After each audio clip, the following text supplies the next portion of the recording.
Olá, ouvinte, seja bem-vindo ao canal Contabilidade para Advogados 2020, o canal que foi criado para ensinar você contabilidade de maneira prática e objetiva. Eu sou o professor Pedro Júnior e hoje mais a 14ª aula sobre imposto de renda pessoa jurídica, na qual eu vou estar falando da parte 3, da terceira parte do tema preço de transferência.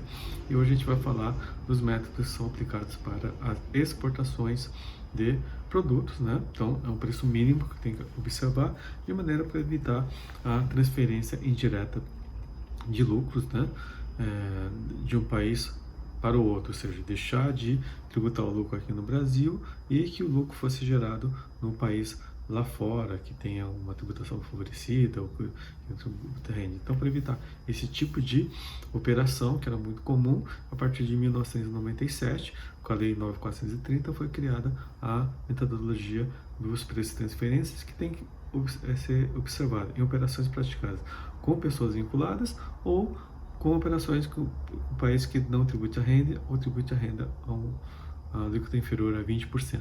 Então, na aula passada eu falei das importações, né? No caso, quando eu faço uma importação de um produto, o legislador ele estabelece um preço máximo da importação, desse preço, dessa despesa.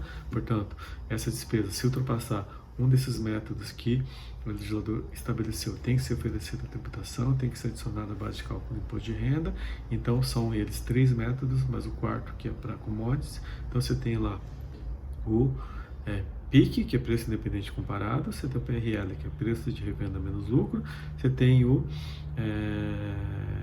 custo de produção menos lucro, CPL, e temos o PCI, que é para as commodities. Então, nesse caso, eu tenho que aplicar um desses 4 métodos, né? E eu posso escolher mais de um, e vou aplicar aquele que me for mais me favorecer. Eu vou sempre comparar o valor do método que estabeleceu o preço máximo daquilo com o preço da minha operação, né? E é esse valor que eu tenho que obedecer, que o legislador, que a autoridade fiscal brasileira, ele vai analisar para ver se a empresa está obedecendo ou não, e se houver alguma diferença, se for reconhecida uma despesa maior, essa despesa tem que ser oferecida à tributação, é uma adição à base de cálculo do imposto de renda e da contribuição social sobre o lucro. E hoje, o que a gente vai estar falando? Vai estar falando do preço de transferência, do transfer price, que tem que ser observado nas exportações, no caso das receitas de exportações, no caso quando eu estiver vendendo produto para o exterior, né? Então, quando eu fizer uma operação dessa de venda de produto para o exterior, de exportação, com pessoa vinculada, ou que não tribute a renda, ou tribute a renda a uma alíquota inferior a 20%, eu vou obedecer um desses métodos que a gente vai estar falando a seguir. Então, exportação, premissa, preço mínimo. Então, ele tem que ter uma receita mínima para ser reconhecida, para justamente evitar que essa receita deixe de ser tributada aqui no Brasil, né? E quando eu aplico o preço de transferência nas exportações, então, eu sujeito ao arbitramento do preço de transferência quando o preço médio de venda dos bens e serviços dos direitos na exportação for inferior, ou seja, esses preços, o preço que eu estiver praticando, ele for inferior a 90% do preço médio de venda dos mesmos bens e serviços de direitos praticados no mercado brasileiro, menos CMS e ISS, PIS e COFINS. Então, eu vou comparar a operação que eu estiver fazendo no Brasil com a operação de exportação. Então, se esse preço for inferior a 90% do preço que eu pratico aqui no Brasil, ou seja, eu fazendo exportação, eu mesmo comparo a minha venda local com a minha venda do exterior. Se essa venda do exterior, né, de exportação, for inferior a 90% do que eu estiver praticando aqui no Brasil, eu sou obrigado a fazer preço de transferência, né? Agora, se esse preço não for inferior a 90%, então eu, regra geral, não preciso praticar o preço de transferência, né? E eu vou estar sempre comparando no mesmo período em condições de pagamento semelhante. É lógico, eu não posso comparar banana com laranja e laranja com abacaxi. Eu vou estar sempre comparando coisas parecidas. Então, sou obrigado a fazer preço de transferência nas exportações. Quais são os métodos que o legislador definiu? Então, o primeiro deles é preço de venda das exportações, ou PVEX, tá? Então, nesse método, o que eu tenho que observar? Ele é a média aritmética dos preços de venda nas exportações da própria empresa para terceiros ou outra exportadora nacional. Então, eu vou comparar o preço da exportação que eu estiver fazendo com a minha pessoa vinculada com operações que eu estiver fazendo com terceiros, tá? Então, se eu vendo lá para vários clientes, eu vou comparar o preço que eu faço com terceiros com o preço que eu pratico com a vinculado. Se ele estiver muito fora, a diferença eu vou ter que oferecer a tributação, tá? Então, ele tem que ser mais ou menos compatível, tá? Não pode ser muito fora, porque isso pode demonstrar o quê? Favorecimento nas exportações, tá? Segundo, método tem que aplicar, porque vamos imaginar que essa pessoa jurídica, ela não faz operações com terceiros, só faz com a sua controladora, com a sua controlada, com a sua matriz, tá? Então, não tem como comparar com o terceiro. Então, eu vou procurar outros métodos para poder fazer a comparação, né? Para poder verificar se aquele preço praticado não está muito fora do parâmetro que seria razoável.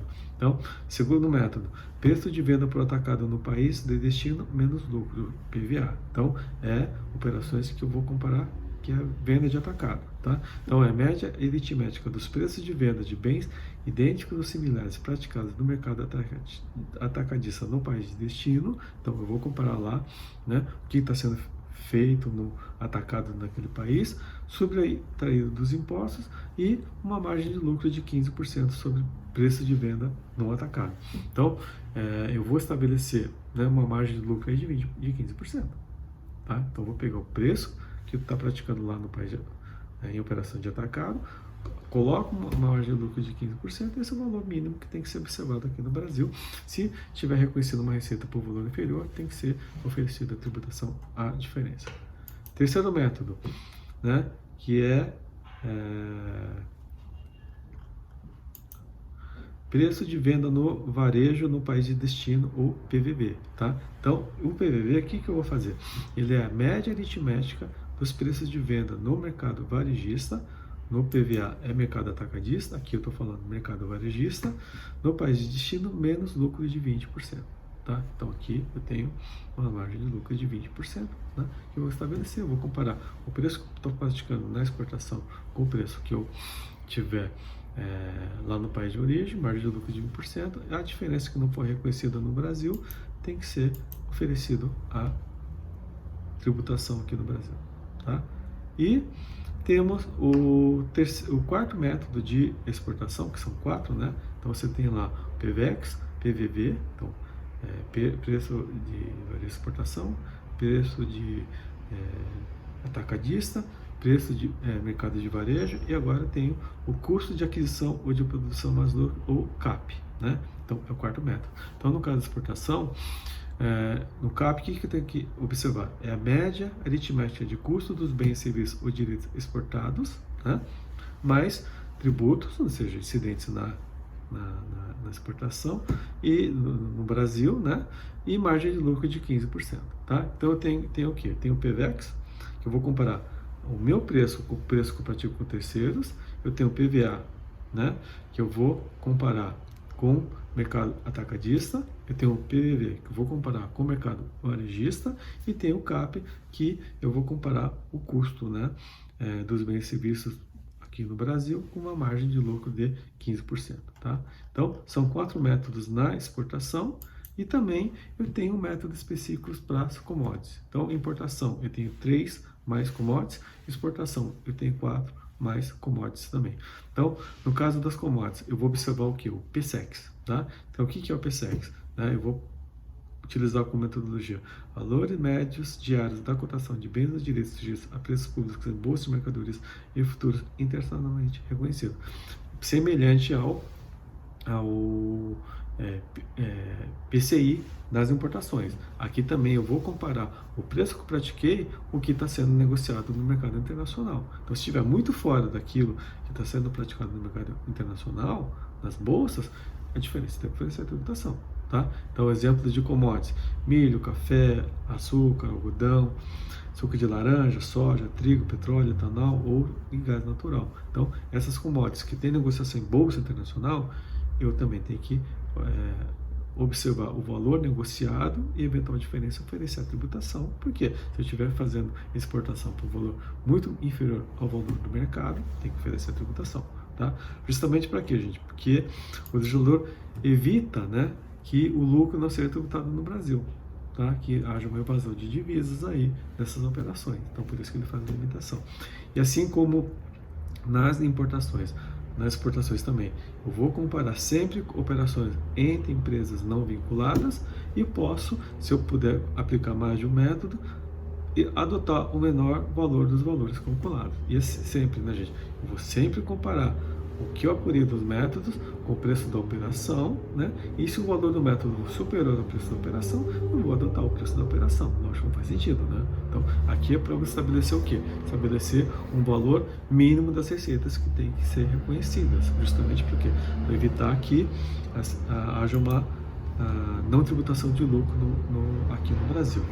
E assim como nas importações, nas exportações também, a autoridade fiscal brasileira tem, né, parâmetros para poder checar, né, os preços que estão sendo praticados, para poder fazer a sua pesquisa, para ver se o que o contribuinte está fazendo está adequado ou não. Então, se o contribuinte não presta informações e essas informações não são suficientes, o fisco vai buscar as informações aonde? Então, em publicações, o relatório oficial de governo do país de comprador ou vendedor, declaração da autoridade fiscal desse país, né?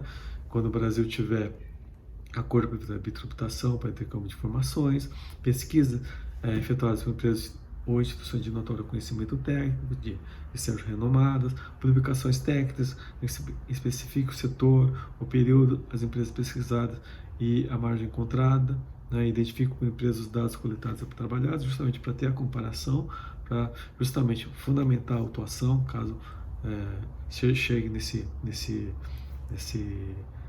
resultado, e ele só vai ser adotado se for, né, respeitar, né, os métodos de avaliação internacionalmente adotados, né, e se referir a período contemporâneo com a operação da base de cálculo do imposto de renda da empresa brasileira. Lógico, não posso comparar, né, uma operação de 2020 com operações de 5 anos atrás, que você tinha uma taxa de câmbio diferente, uma condição de mercado diferente. Eu vou ter que sempre comparar o mais próximo possível do quando a operação está sendo efetuada.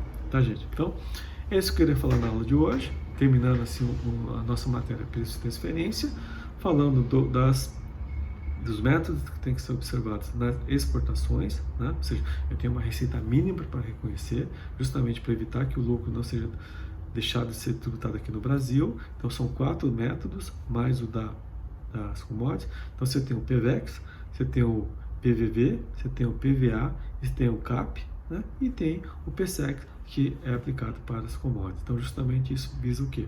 Visa evitar, né, a não tributação do lucro aqui no Brasil. Então, se fez a operação com a empresa vinculada, na qual você tem algum tipo de interesse, alguma relação com essa pessoa jurídica ou física no exterior, ou com país que não tribute a renda, ou tribute uma alíquota de menor que 20%, eu sou obrigado a aplicar essa metodologia dos preços de transferência, que foi introduzida pela Lei 9.430 a partir de janeiro de 1997. Tá, gente? Espero que tenham gostado da aula de hoje, né? Aqui o objetivo é dar uma noção para você. Lógico que tem que estudar, tem que verificar, vai na legislação, vai no regulamento de imposto de renda, tem bastante coisa, né, para você poder aprofundar o seu estudo. Então, se gostou, dá o seu like, né, se inscreve no canal para poder receber as notificações dos próximos vídeos, compartilhe esse vídeo, espero você na próxima aula. Obrigado.